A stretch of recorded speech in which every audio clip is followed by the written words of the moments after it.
Assalamu alaikum and a very good afternoon or evening to you all. My name is Dr. Ahmed Haruna, the founder of Beacon of Hope. As we all know, currently climate change has been a major global issue or challenge, I would say.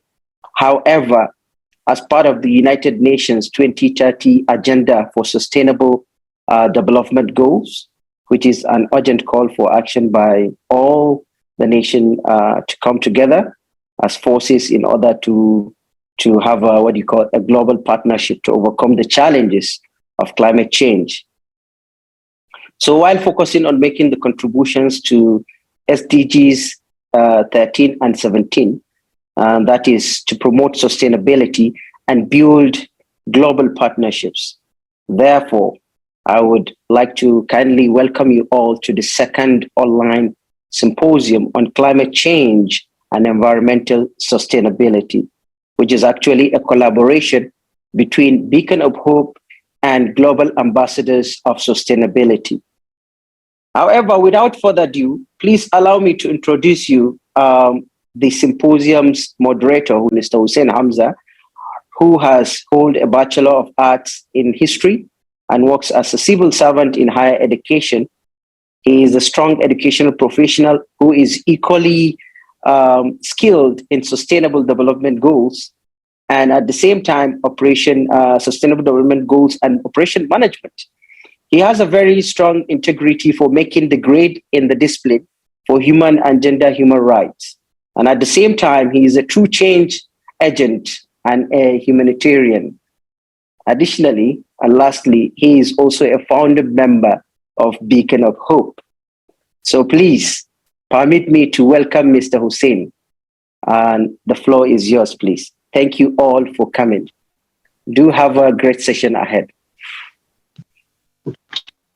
Okay, thank you very much, Dr. Hamid, for giving me the opportunity to be a moderator of this section.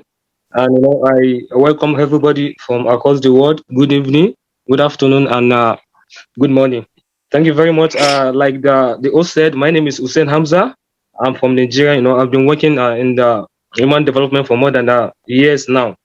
Without wasting our time, this is the second online symposium on climate change and environmental sustainability, and which is on the theme current challenges and future sustainability opportunities. As we all know, we have a lot of current challenges in our society now based on the issue of impact of climate change. And without wasting of our time, we have some amazing speakers from across the world, from Nigeria and also from United Arab Emirates, who are going to talk about the topic of the discussion, which is very interesting. And also, I believe participants will learn a lot. Will learn a lot from their analysis. And without wasting of our time, I would like to call on the first speaker, which is Dr. Wissam Al Mahmoud, which is the founder of Global Ambassador of Sustainability, which is in UAE. Thank you. And also, is the founder of a global initiative, Global Ambassadors of Sustainability, which has made more than 13,300 members from 130 countries. Dr. Al Madhoun holds a fellowship on sustainable cities of Maghreb Institute of Technology and a postdoctoral fellowship at Malaysia, Japan International Institute of Technology, and also he has a PhD of environmental engineering from University of St. Malaysia. And he has 18 years of working experience in teaching, training, research, and also consultancy, where he had assignment in Bahrain, Canada, India, Indonesia, Malaysia, and Palestine. Without wasting of our time, the floor is yours.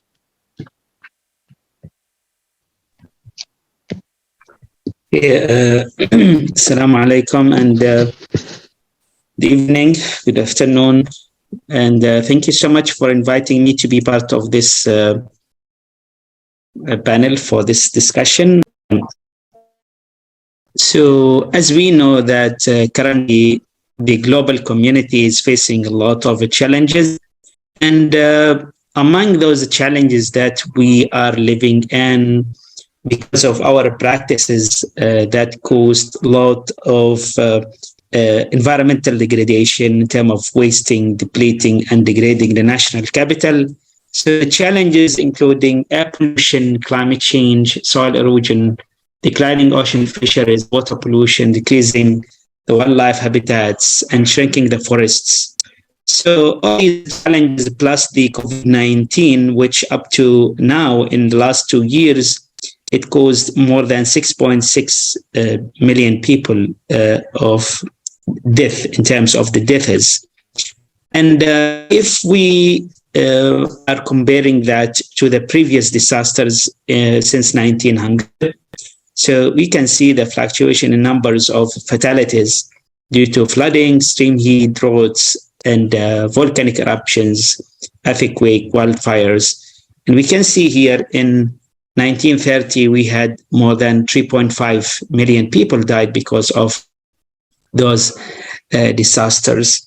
While the current environmental challenges, which include currently the pollution, including air, water, and soil, is causing 9.19 million deaths a year. And that is more than the people dying because of tobacco smoke, because of AIDS and malaria, drug use, road accidents, war and murder. And that is in terms of numbers, again, it's 3 times the number of people died because of the AIDS and tuberculosis and malaria. And it is 15 times greater than the people died because of violences. And if we are inquiring about the types of pollutants, so we might ask ourselves that, is it air pollution is the most serious? So these are some of the points that clarify that air pollution is the most serious, since it's the fastest to be absorbed in our lungs and to go into our blood. It just will take like 7 seconds.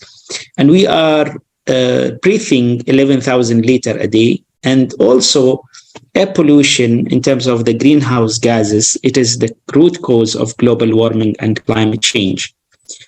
And according to the WHO reports, we are talking about 7 million people who die every year because of air pollution, due to strokes, heart disease, lung cancer, and other type of diseases.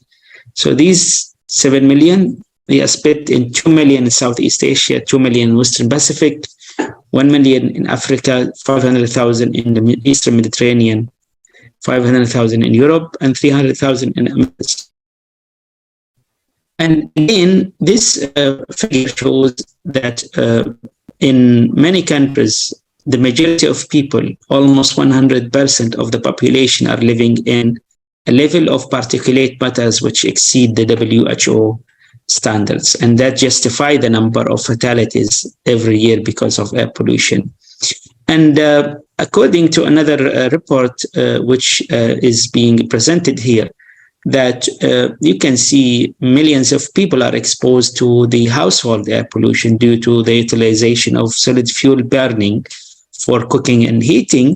And this is these percentage are 43% in India, 30% in China, 71% in Nigeria, 59% in Pakistan, and the lowest here is 12% in Thailand. And this is again a huge amount of people who are exposed to these types of pollutants.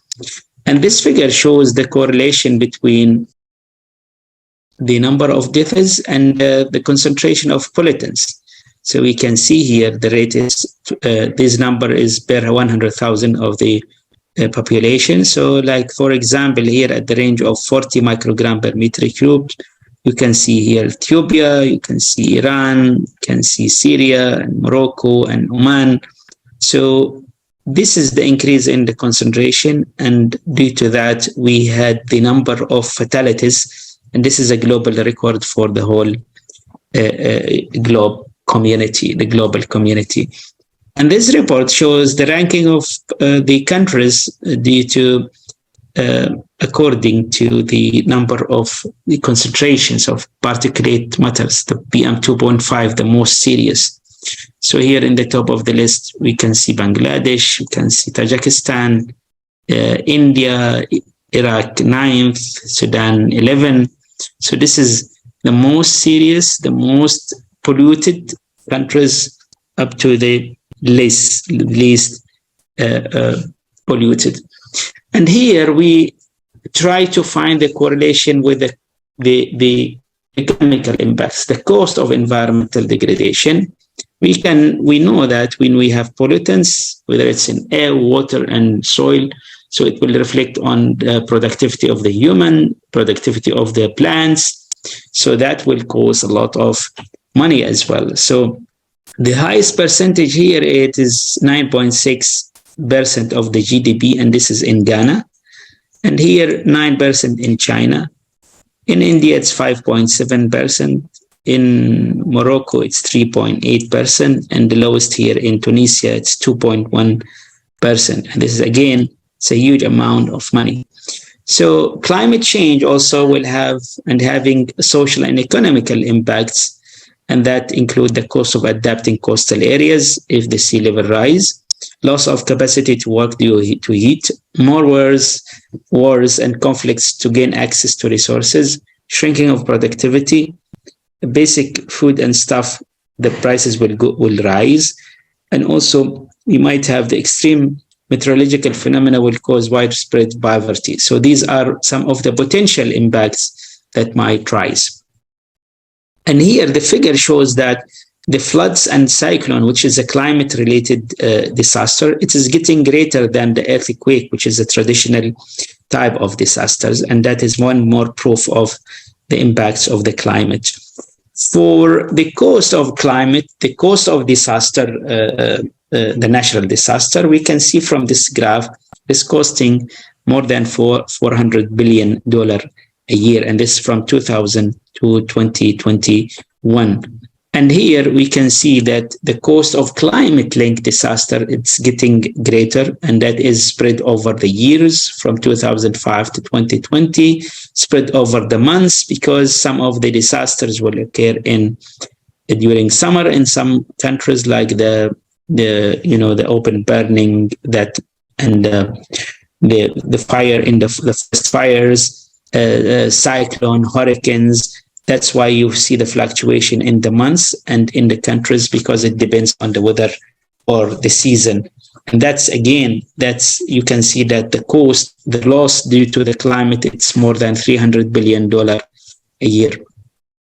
In this graph, you can see the numbers and the cost of disasters in 2020. So the total loss in 2020 was $268 billion. We had in 2020 one single disaster that cost $35 billion, which is the flooding in China. Since 1990, we had 29 disasters, which every disaster cost more than $1 billion.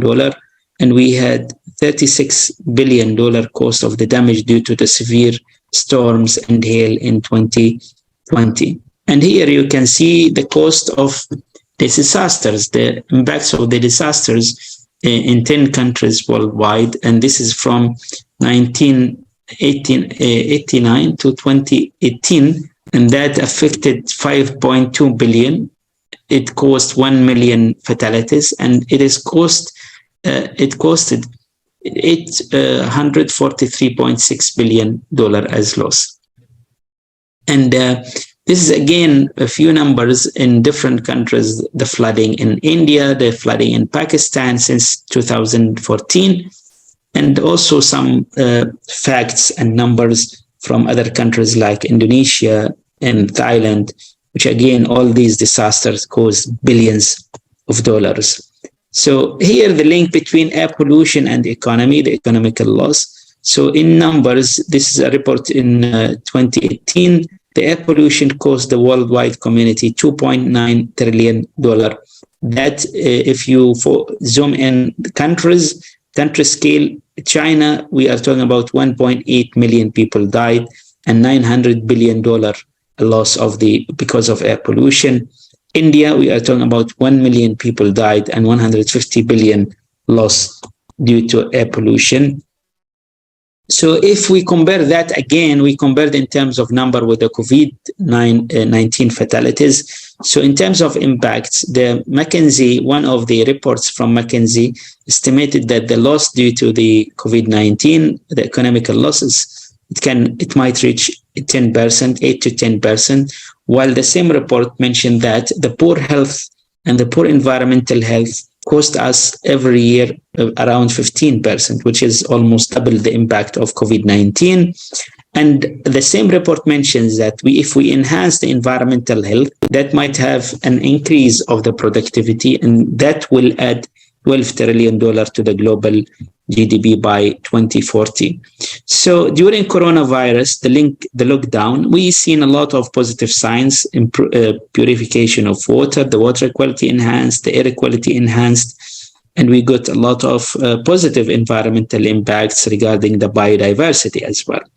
So this should motivate us and should lead us to the way forward to build back better, to have a more sustainable development practices, to have more sustainable lifestyle that will balance the environmental and economic needs and maintain the social aspects in terms of the cultural identity, social inclusion, and civil rights. And that will have a positive impact on the economy. We will have a sustainable economy, and we will have a protected environment with less impacts on the communities, with less economical impacts because of the potential pollutants. So we'll save the life of people, we'll save the economy, and also will maintain the social justice in terms of practicing the sustainable development. So taking into consideration the climate change issue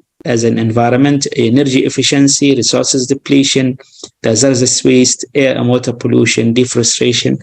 For social issues, we need to focus on human rights, working condition, local and indigenous communities, conflicts, and health and safety and employees relations. Term of governance, we have to look into executive pay, bribery and corruption, data protection, board independence, tax strategy, transparency, shareholder rights. So I think this is what I wanted to share for today. So thank you so much for listening, and I'll be happy to answer if there is any question. Thank you.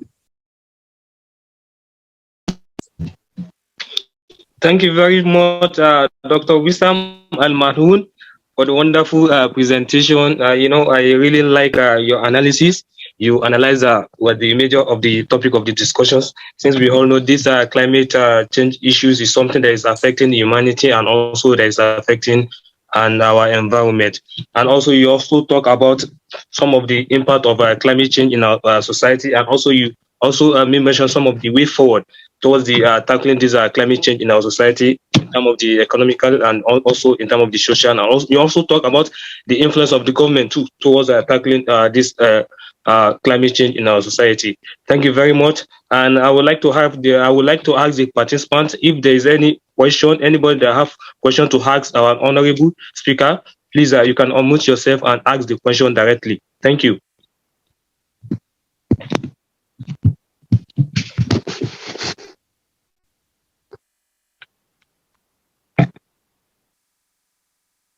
Is there any participant have question? If you have a question, you can unmute yourself and ask the question. Thank you.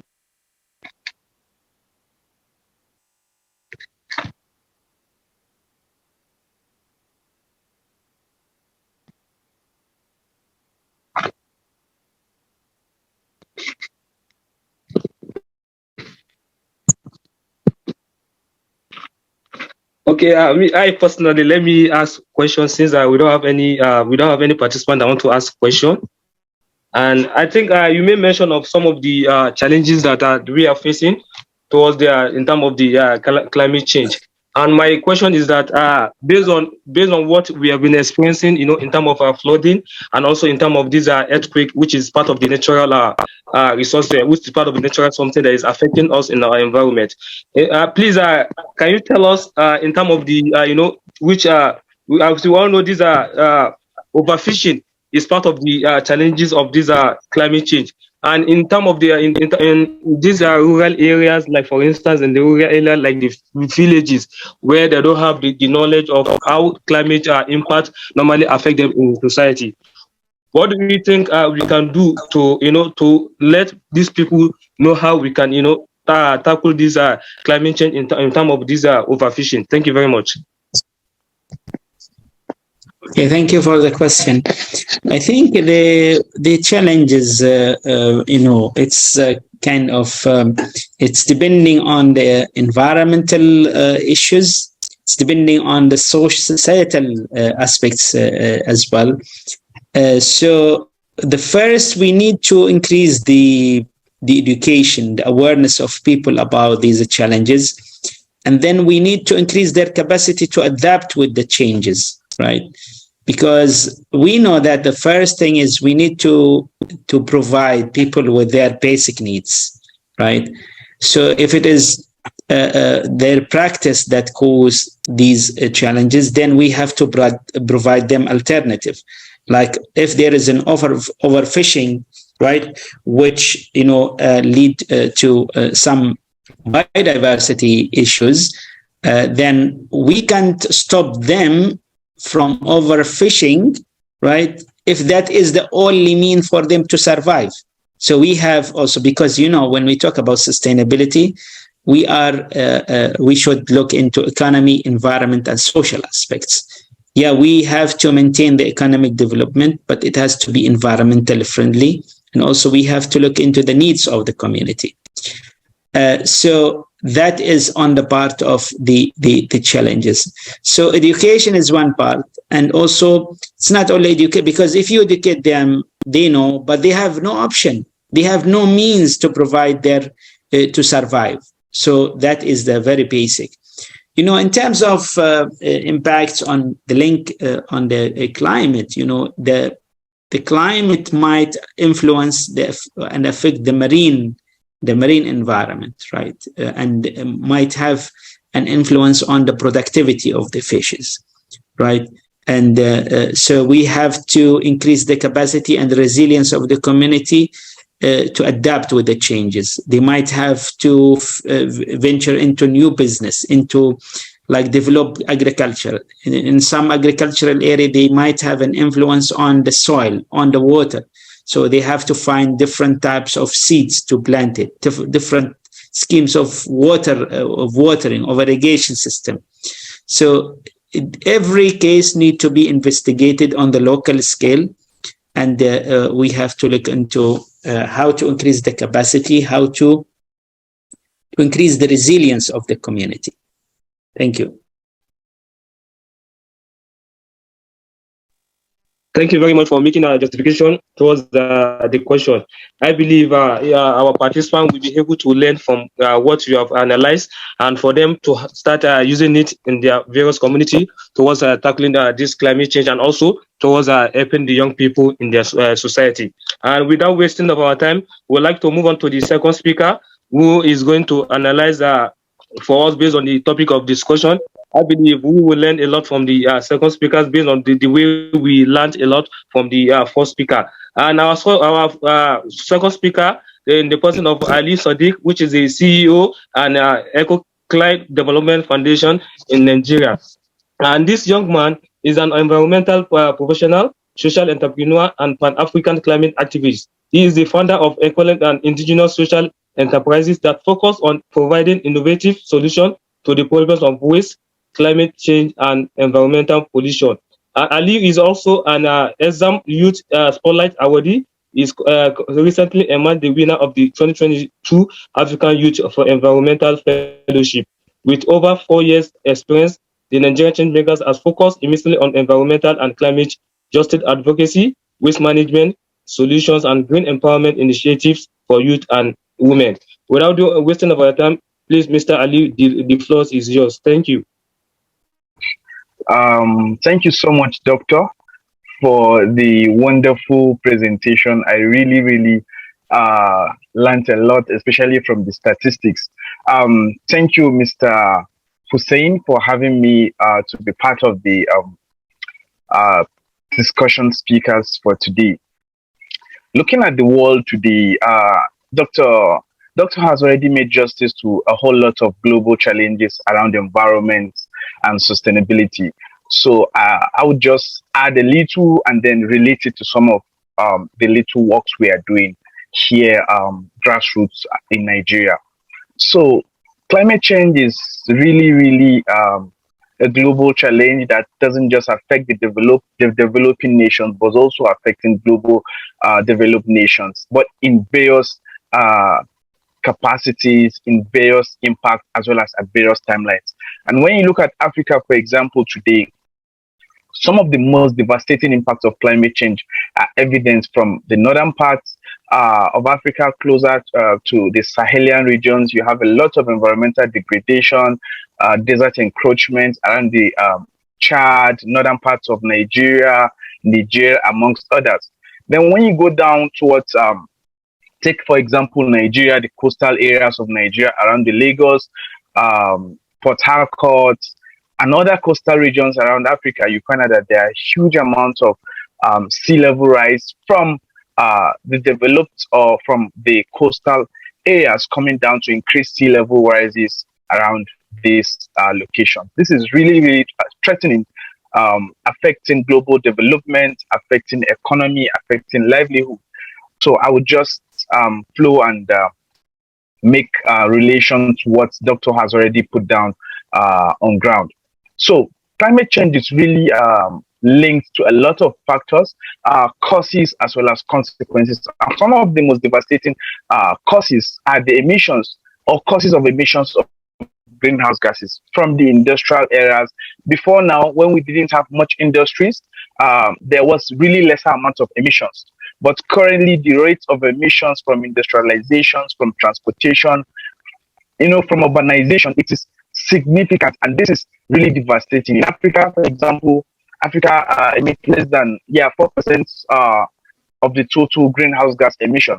But nonetheless, Africa is significantly being affected. That's because the issue of global change doesn't just go to affect those who emit most. It affects everyone. That is why it's a global issue that requires a global partnership, just like Dr. Ahmed said, to be able to address these menace. And then going down to some of these thematic sectors that contribute to climate change. Doctor has already talked about some of these devastating impacts. He talked about air pollution. He talked about, oh yes, but then what are these causes from the grassroots, from individuals, from communities? You find out that yes, due to lack of technology in clean cooking services, lack of renewable sources of energy, communities tend to leverage on deforestation for sourcing fuels for cooking.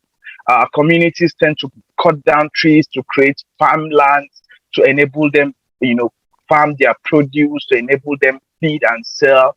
So some of these issues, our communities today continue to cut down trees in respect to development, urban growth, buildings. And with the increasing population, today we have a population of about 8 billion, which this population is expected to continue to escalate in the nearest decades to come. So waste, for example, in Nigeria, waste contribute to about 8% of emissions, greenhouse gas emissions from Nigeria.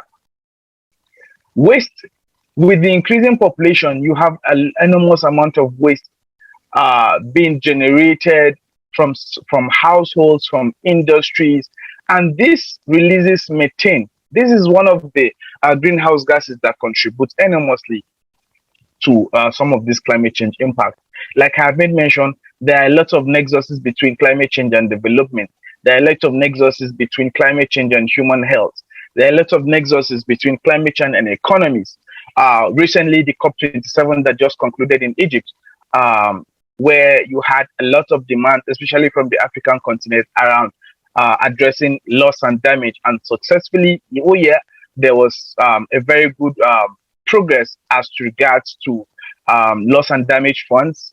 And the purpose of this loss and damage funds is to help build and support some of these communities that are most affected by the impacts of climate change, who don't even know about how they contribute or contribute less insignificant amounts of emissions to some of these issues, but they are being affected by, the major developed countries who emit most amounts of this emission. So what are some of those things that are going to be addressed as regards to loss and damage funds? You have issues of flooding, in Nigeria, 20 this year, you had over 25 states that were affected massively by flooding, communities destroyed, livelihoods destroyed, biodiversity greatly at the verge of extinction, um, poverty rate escalating, migration at the rise because people have to move from places of vulnerability to places of shelter,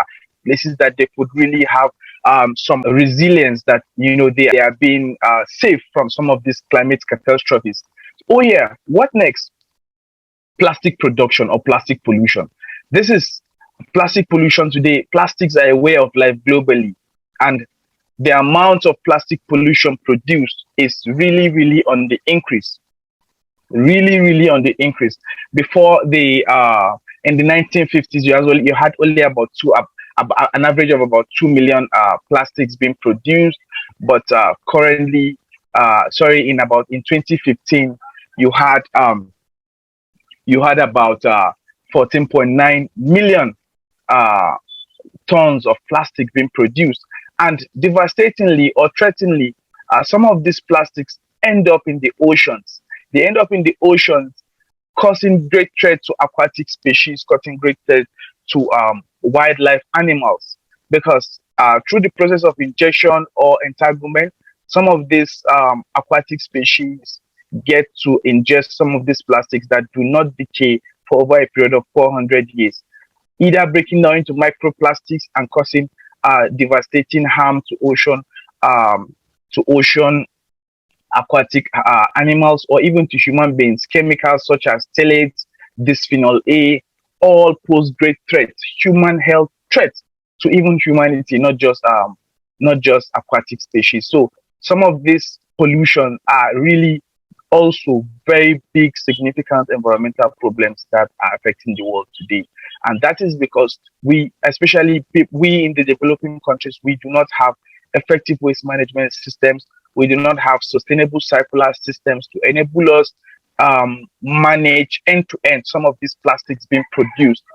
Plastics, immediately they are being produced, especially single-use plastics, they end up um, in on the gutters, landfills, uh, open dump sites, and this is really, really threatening. Like I made mention of how it affects biodiversity, and especially also, I will give you another example of open burning, which also contributes. Just like Doctor gave statistics of some of the open burning statistics around the world, Nigeria was ranked around the fourth. Now you find out that especially in Nigerian abattoirs, that is places where meat are being processed, tires, used tires or waste tires are being used as burning sources of burning fuels for burning of this meat in this abattoir. This is really, really threatening, because when you go to some of these abattoirs, even the air, the microclimate alone is not humanly conducive. It becomes so dark, it chokes, it causes air pollution, it affects human health. I wonder how these people survive, and I'm very definitely certain that when research are being carried out, there will be lesser amounts of life expectancy by some of these practitioners or people, residents of some of these communities. Now, in earlier 2022, we carried out an engagement activity in the Niger Delta part of Nigeria, which is an oil producing region. And it was really devastating to see some of the impact of oil spill on these communities, impact of oil spill on their livelihoods. They can no longer farm because their soils are highly contaminated, their waters are highly contaminated, and some of these things have been linked by virtue of testimony, by virtue of research, to increasing the amount of miscarriages amongst residents of these communities, lesser life expectancy by residents of these communities, loss of livelihoods, increased poverty by residents of this community. And this is really alarming. This is just an example of some environmental pollution or environmental problems that are really, even to our eyes, we could see some of their impact affecting humanity. And with increasing human activities, indiscriminate human activities, these situations are likely to worsen. The world that we are after, a sustainable environment, might not be achieved if there is no really an urgent, immediate actions that brings about partnership for sustainable development. I'm happy that Doctor gave us a very elaborate statistics on global environmental problems as well as their facts. I would just, I'm trying to focus on scenarios from what I have experienced and what I have encountered to add up to what Doctor has said. So, going forward, like Doctor made mention, issues of air pollution and gave the statistics about 4.2 to 7 million people died annually due to air pollution. And when you link some of these air pollution problems, not just waste, but just like the issue of open burning of tires I made mention for high processing, when you look at also issues of firewood burning, when you go to communities today, especially in developing countries who do not have clean cooking technologies, these communities tend to depend on deforested trees. That is, cut down trees, for a source of fuels, and this has consequences on their health as a result of air pollution being generated from this cooking. That is why we have advocates, advocating for clean cooking technologies, sustainable solutions that will bring about a climate smart environment, reduced pollution, and foster sustainable development. Now, going forward, what can we do as individuals, as corporations, as private sector, to be able to address some of these problems? Because the solution is really the way forward. And that is why, while Mr. Hussein was reading my biography, he spoke about my organization trying to provide sustainable solutions to address some of these problems. We believe that the problems are there. And if we don't focus on looking at innovative solutions to address this problem from the grassroots, while we focus on also, replicating these solutions at the global level, then we might just be making noise and really no actions. So, going to actions, I want to talk about how can we individually contribute? How can we contribute as a group? Now, as individuals, how are you contributing your carbon footprint? Because that is the first stage. How are you really part of the problem, or are you part of the solution?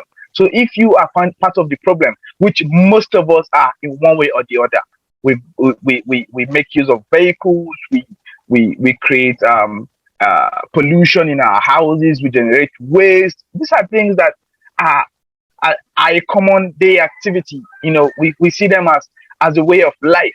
But then how can we minimize, how can we mitigate, and how can we contribute to creating solutions? So you could begin to contribute by lending your voice for policies. You could begin to contribute by advocating for sustainable change. You could begin to practice ways that could reduce your plastic footprint, ways that could reduce your carbon footprint. Going forward, as organizations, as change makers, how can we collectively, in a partnership format, address some of these global change? One of the best approach I always recommend is the angle of social entrepreneurship, an angle that addresses social problems, either social or environmental problems, while also creating social benefits. That is, while you address some of these problems, you create economic values, you create social change, and you promote sustainable development. As such, why I'm talking about social enterprises, for the problem of waste today, we have a lot of ongoing research, groundworks projects, innovations around waste, waste to wealth, waste to energy, waste to resources. These are ways to utilize some of this pollution and transform them into solutions that will create not just green jobs, not just profit, but also create a sustainable environment. Now, we are talking about the plastics we generate. The plastic we generate, the value of plastic recycling or waste recycling globally is about $55.1 billion. That is to show you that there is enormous amount of economic value in some of these problems. These are problems that could be tapped and transformed into opportunities that would yield much, much more social values. And in 2020, It is in 2028, it is expected that these values are expected to grow to about $90 billion. That is for waste recycling alone. That's to show you that for the communities who depend on agriculture, on cutting down of trees to as their source of energy for cooking, there are ways that agricultural waste are being transformed into biochar, biochar coal that can serve as clean cooking energies for these communities who do not have any form of big technology to cook. This is applicable in especially developing and rural communities. There are some projects we have done in Nigeria around training women on the production of charcoal briquettes from agricultural waste. That is to say, the waste that could have been decayed and create methane, which could contribute to climate change, can actually be utilized to generate energy to support cooking. In turn, reducing air pollution that could affect the health of these communities, and also creating social and enterprise values along this value chain. Also, around biogas, that is organic waste, which contribute enormously. It generates methane that contributes to climate to greenhouse gases. This can be utilized to create cooking energy also in replacement of the charcoals, or in replacement of this tree cutting that reduces potentials of trees to sequestrate carbon, especially in these practices, in these locations that have been practices. Nonetheless, going forward, sustainable development can have to be achieved, but in various and multidimensional approaches. Just like Dr. Ahmed said again, partnership is key, but also we need to look at it in the aspect of utilizing this strong tool, like I made mention, social entrepreneurship, to create solutions around clean energy, around biodiversity conservation, around minimizing global warming, as well as creating much more economic potentials, green jobs, and ensuring sustainable development. Without wasting much of our time, I would just talk about the biodiversity links, that when some of this pollution, like I mentioned earlier, plastic pollution that end up in some of these oceans and causes significant threats to the lives of aquatic animals. Once these plastics are able to be utilized, some of these waste are utilized, then hence reducing the amount of waste. Already, we are already protecting the biodiversity, especially floras and faunas in their ecosystems, and in their ecosystems, and hence reducing the amount of extinction, as well as the amount of endangered species that are about to be extinct. So I would just stop here due to time, and entertain any much question. I believe it's an interactive session. I'm happy to contribute my quota. Thank you so much, and Mr. Hussein, I hand over to you. Thank you very much, Malana Ali Sadiq. You make a very wonderful presentation, and I believe our participants we learned a lot. We learned a lot from your analysis, and also, as we all know, this climate change of a change is something that is affecting Africa, because we all come from Africa. We know how this climate impact is affecting us as humans, and also affecting our environment, and also affecting our animals. And this climate change is something that we're supposed to focus on, because it's very, very worse, especially in Africa. And also, if we can use Nigeria as a case study, if we check previously, I think last year we experienced a lot of flooding in part of Nigeria. I think in Jigawa State, Benue, and also Bayelsa State, and also part of Lagos State, we experienced this flooding, which it affected a lot of people, and based on lack of awareness, and lack of the knowledge of climate change. And from your analysis, I believe even me as a moderator, I really learned a lot from the analysis. And also you talk about the way forward in which we can tackle this climate change. I believe from the solution that you mentioned, or the solution that you analyze, I believe we can start using this solution to tackle this climate issue in our various community. I believe we'll be able to overcome this climate change. And also, you made mention of the industrial emission, and as we all know, most of the industrial company that we have especially in Nigeria, are located in the urban area, which is affect most of the people that are staying in a particular based on the emission that is coming out from those companies in terms of production, and also there in this opportunity there is in this climate change in terms of the waste recycling. If we can start recycling the waste instead of us dropping waste anyhow in our environment. For instance, when we look at our environment, you see a lot of dustbin, a lot of waste because most people don't know how this is all about. I believe from your analysis, we can start using all these waste to get more money and also for us to to have something doing because it's part of the job opportunities in terms of the recycling. Thank you very much for making a justification from your analysis. I believe if there is any participant that have a question, please you can unmute yourself and the floor is yours. Chinelo, you can unmute yourself and ask your question. Thank you. All right. Good evening, everybody. My name is Orichinelo Cynthia. Can you hear me? Yes, we can Hello? hear you. You can go on. You can go on. All We can right. hear you. I want to. Okay.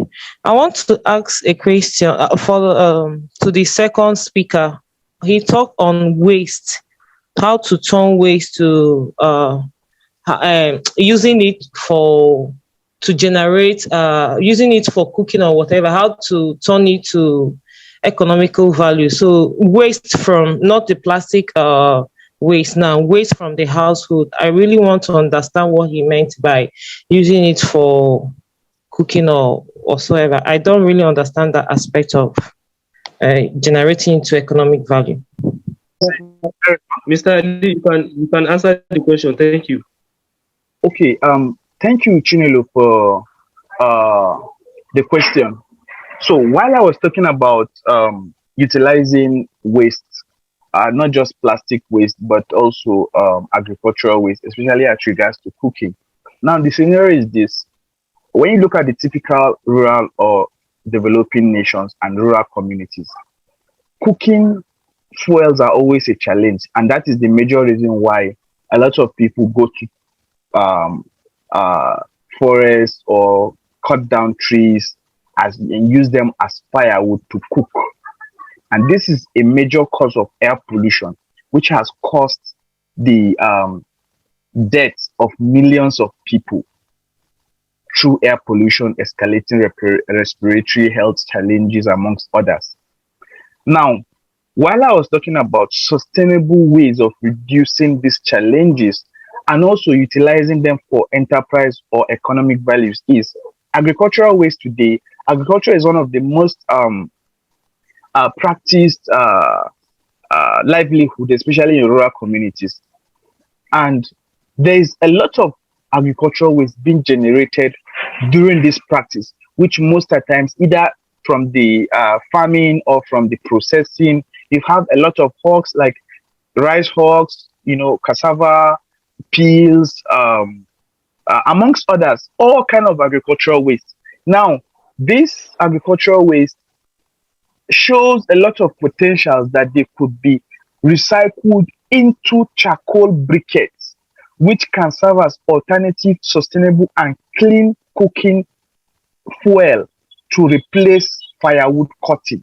Now, we as an organization are leveraging on some of these potentials to create enterprise values because we have trained communities, women, on how they can produce this charcoal briquette from this agricultural waste, a resource or a waste within their environment, utilized and transformed into a resource to address another problem. And we're not just training them on that, though we train on a lot of other things. We train them to be able to turn it into economy because when you produce, you should be able to sell it and you should be able to make profit from it and you should be able to create a sustainable value chain that in the long run you have staff to employ, enhance creating jobs, and then maximizing production. So that is why I said it has potentials to create economic gains through this value chain that I have just elaborated upon. I hope I answer your question. Thank you. Yes, sir, but I was referring on household waste, not agricultural waste. Okay, for household waste, when you consider household waste, that can be in the aspect of organic fertilizers today. Household waste are considered as organic waste because they decay. Now, the watermelon you take, the watermelon you take, the pineapples you take, all these piles and peels and the ones that get rotten have potentials to even serve as fertilizers, organic fertilizers, with the increasing amount of emissions and increasing amount of chemicals that leachate into waters, also posing great threat to biodiversity and these species in the oceans and rivers.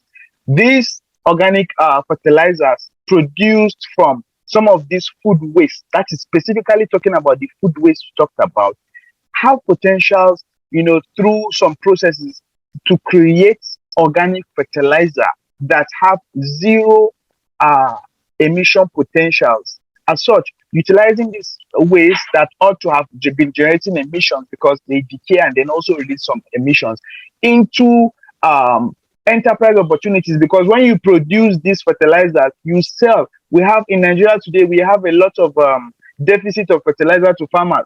So turning it into enterprise that's also produced for commercial purposes is a way of solving the problem and also creating wealth. I don't know if we're on the same page. Chinelo, please. Not really, because I want to make it realistic, because we all have where we live and we know we use nylon very, very well. Then how do we now separate the nylon from the organic? And I don't know how to turn all these organic waste, household waste, to manure, because maybe let me just be realistic. I do not have farm. Then how will I do that? I don't have a container where I dispose this waste for government to carry it. I practice more of burning, which I know is not good. But since I do not have access to the waste trash provided by the government, how do I go about it? Because I want to be realistic now. Yes, thank you for being very realistic, and I'll also be very realistic to you. You're talking about infrastructural challenges. You're talking about infrastructural issues. We know today that Nigeria's waste management system is not strong. Let me give reference with Nigeria. We have a lot of challenges, even the waste being generated in households or in communities. I think some of the most developed cities in Nigeria, which is Abuja, even still have a lot of communities that do not have effective waste management systems. These are people who tend to look for alternatives to manage their waste. But in this same Abuja or other communities, you have social enterprise like myself and other organizations, building enterprises, creating solutions, engaging households to say, okay, gather your waste, plastics, we will collect them, we give you incentives for collecting your waste. You don't have to transform this waste product yourselves, only if you want to go into the social entrepreneurship aspect of creating value and also solving problems. By such, you have to learn the skills, you have to learn the techniques, you have to, build the knowledge value and then get the equipment. So it starts with, what can I do individually? Yes, you don't have a sustainable waste management system in your community. Myself, I don't have one. What do I do? First of all, can you reduce your plastic production rate?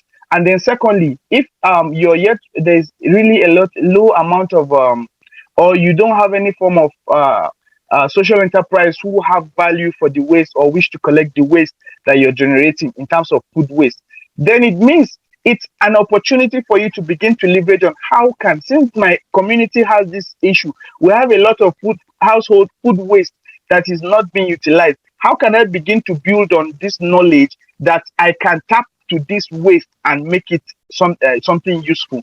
Because there are a lot of challenges. Like myself, my organization, currently we are also focused on transforming plastic waste into interlocks.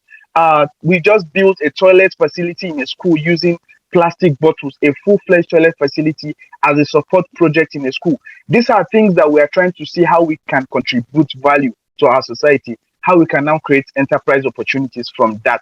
So because my community doesn't have plastic made toilet doesn't mean I wouldn't think of creating one in my community. That might be a model that can now be replicated and such, selling it to the government. So I think my advice is, if you're really interested in like the communities I made mention, we identified need project that practice massive amount of tree cutting for farming, for cooking of their food.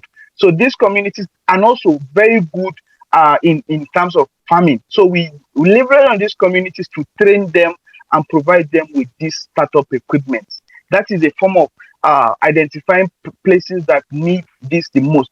I don't know where you are, but I think the best thing is now look at what is that thing that is of utmost value within your place of settlement, and how can you begin to, either create an awareness on it or leverage on that problem to create a solution and create benefits for yourself, or find out existing organizations that can actually utilize this waste.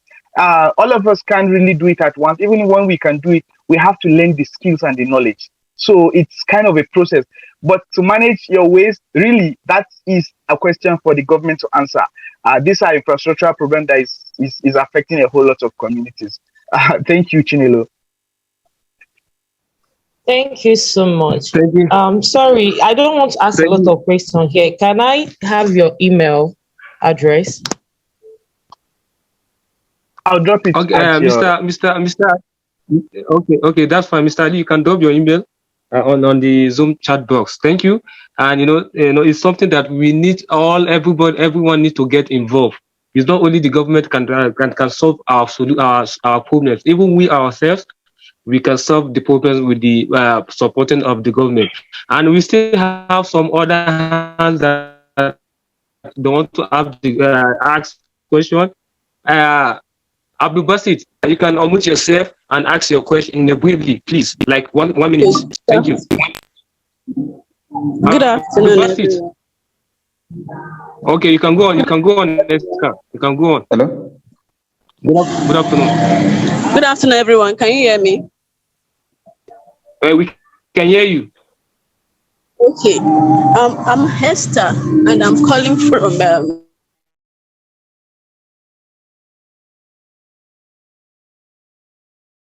Nigeria. So my question is this: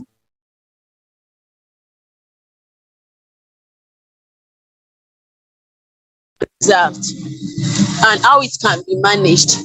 He made mention of a form of sensitization, but I want to ask, like, when you stay in an area, these things, they do occur majorly in like all these rural areas and the likes. So when you stay in such an area and where houses are like built like next to each other, and such a thing usually causes drought and erosion, and maybe in your own capacity you've tried severally to explain to people that they should like try and create a drainage where water can pass through and the likes, but it's not really working out. And one other thing that we have to understand is that apart from sensitization, there has to be like a continuous sensitization, especially when you're dealing with people that don't really know or care about these things. So in such a situation, what other motive or what other way can you go about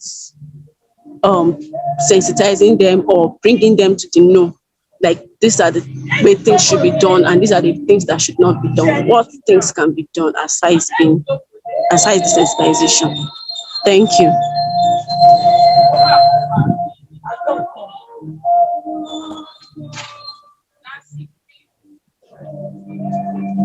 I'm done with the question. I don't know if we had me.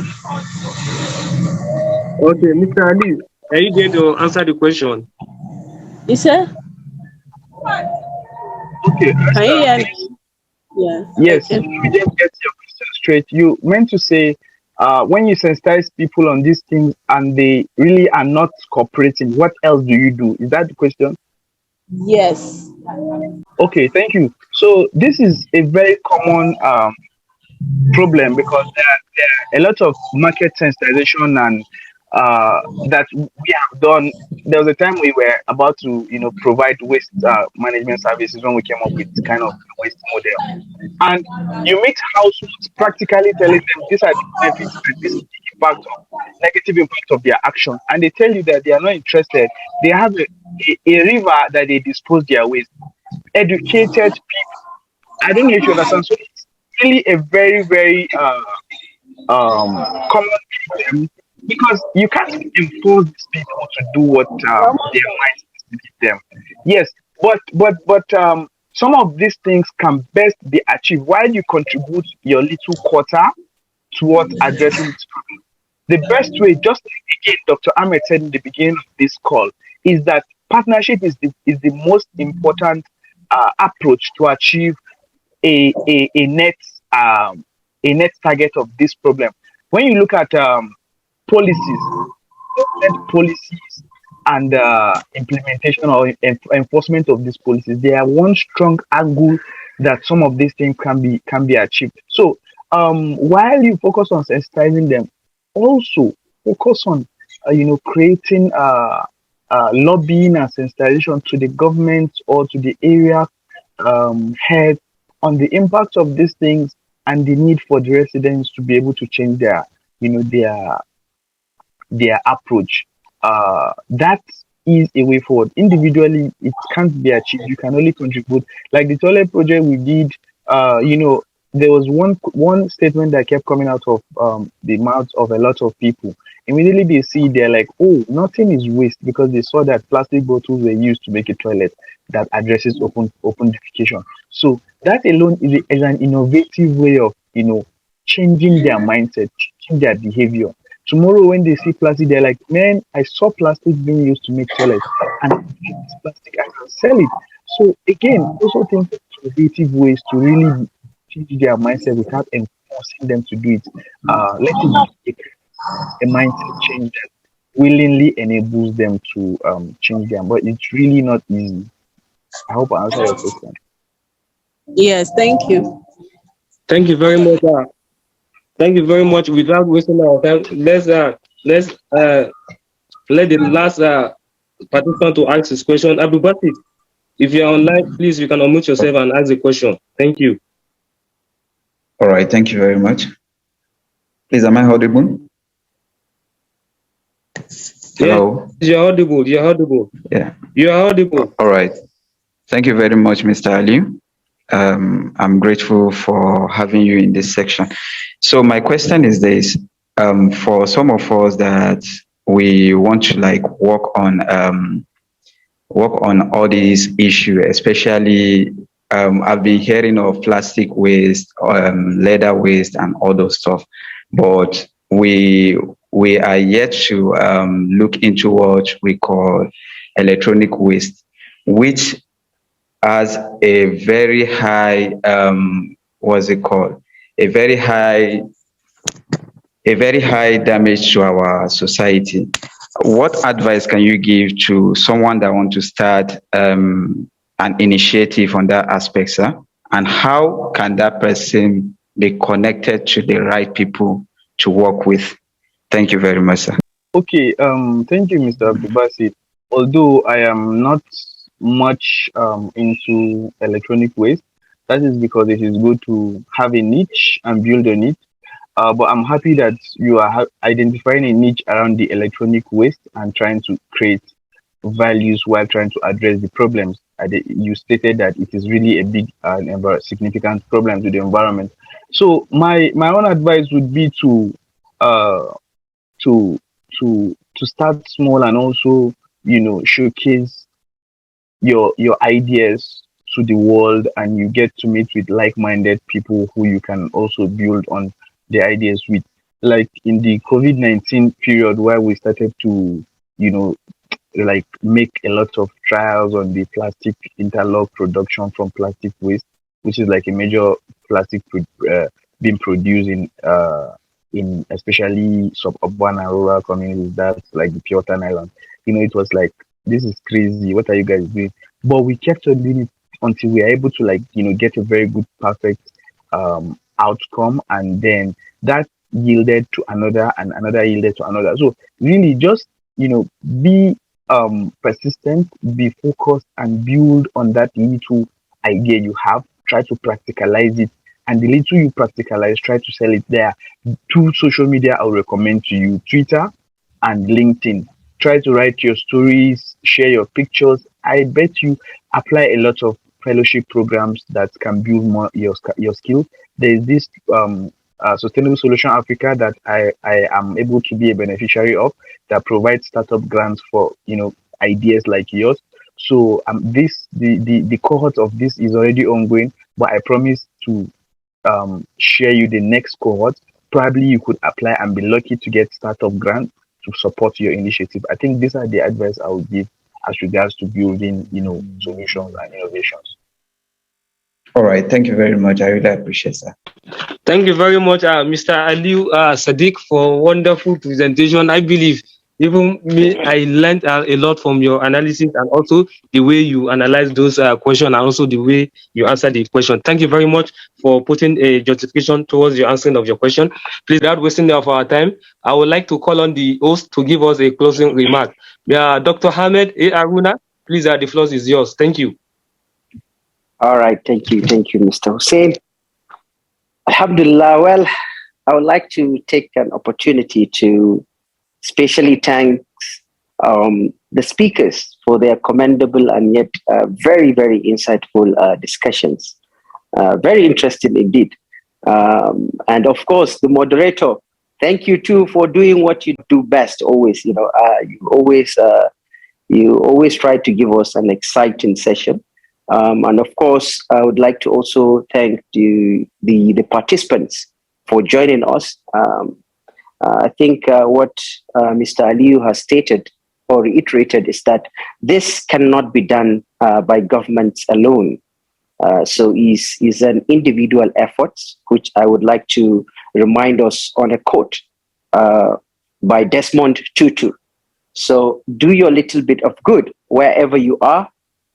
It is those little bits of good put together that overwhelm the world, inshallah. So I think if we look at it this way, I think we can be able to fight this climate change issue altogether with the little bit that we learn. And I think we need to also attend these fellowships as he recommended, as well as workshops like this or symposiums like this. So I hope the knowledge acquired by the participants would be put into use, would help in fighting climate change and environmental sustainability in all your respective communities. So, and we are looking forward to actually hosting you again in our next symposium. And additionally, I would like to also tell you that we are already currently recording the symposium. I hope it all worked out well. So we will put in the videos in our YouTube channel, I would say. So we would share the link with you via email and also our LinkedIn page. So you are more than welcome to follow us for future opportunities because the essence of Beacon of Hope is to help change lives of individuals and especially the most vulnerable. So we want to make sure we help in contributing in terms of helping changing the world for good. So I wish you all the very best. Thank you once again for coming. We appreciate you, and we are really grateful for this interesting discussions. Thank you. I would like to adjourn the meeting. Goodbye.